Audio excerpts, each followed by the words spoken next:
Tama, laki oh. Pero ang dami boss yan ha. Oo. So ito ang kinakain ng mga ketogenic diet. Ketogenic. Ito yung mga hindi kumakain masyado ng carbohydrates. Dinner for today, papakita ko sa inyo. Ito ang tinatawag na liempo. Yan, dyan na kayo. Oh, frozen yan. Binili natin yan. Ito guys, nakakahalaga to ng nasa 3.5. Ay, mura. 3.5. Grabe, mahal. Isang piraso. Marami akong binili. Ito. 3.5. Bali ito, mabot ng 7,000. Grabe. Lahat, yan. Pero kakainin ko to, syempre, ng 1 week na to. 1 week yan. Ito, 1 week yan, boss. Kita mo, laki oh. Pero ang dami boss yan ha. Oo. So ito ang kinakain ng mga ketogenic diet.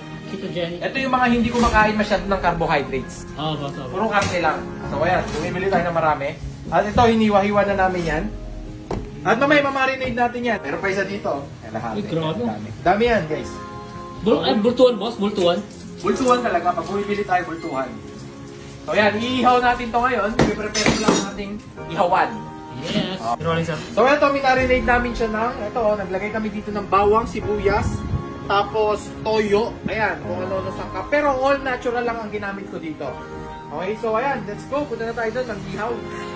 So ito ang gagamitin namin ihawan. Kita nyo naman, napakapili niya. Napakalaki niyan guys, mamahaling bili-bili dito. Dito umabot to ng 8,000 tong ihawan na to. 8,000 yan, ayan.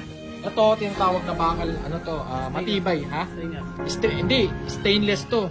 Galing pang Cebu. So ayan, tapos may uling tayo, syempre kailangan natin yan. Lulutuin natin dito. 50. 50 isa to, mahal ng uling ngayon eh.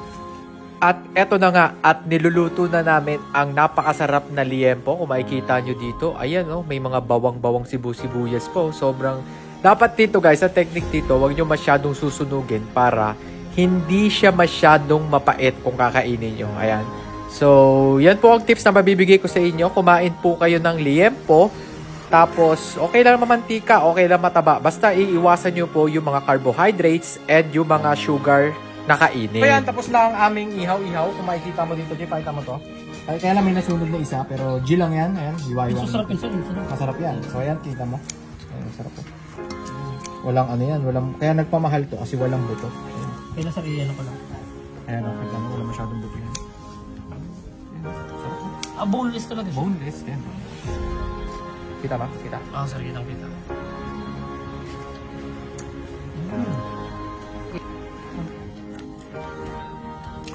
Pero itong kakainin natin ngayong gabi. Yan? Grabe, parang lagpas ng kilo na.